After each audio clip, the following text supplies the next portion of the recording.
Welcome to the Salmon Runs YouTube. Enjoy the video. You start by breaking 500-600 G-palm jaggery into chunks and placing it in a large wide pan with 1.5 L water. Heat on medium to dissolve. Stir gently so you don't burn solids. Once dissolved, skim floating impurities with a spoon and add a pinch of lime or salt to help coagulation and clarification. This separates molasses from scum. Make sure to keep the flame steady. Rapid boiling traps impurities. This early control sets clarity and flavor for the syrup. Once the jaggery solution is clear of major debris, lower the heat to a steady simmer and partially cover the pan to limit evaporation while preventing splatter. You should skim foam regularly. Use a fine sieve or cheesecloth to lift coagulated scum.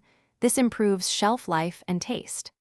Continue reducing until the volume is about 60% of the start and the liquid coats a spoon. Make sure to stir occasionally to prevent crystals forming on the pan sides and keep the texture even. You finish by bringing the reduced liquid to a brief rolling boil to reach syrup stage. Test a drop on a cold plate for thickness and flow.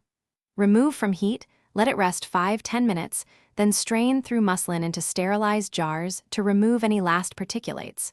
Cool completely before sealing, refrigerate or keep in a cool, dark place. If the syrup crystallizes later, reheat gently with 1-2 tsp lemon juice or a little glycerin and stir until smooth. This corrects sugar. Thanks for watching. Consider subscribing if we helped you.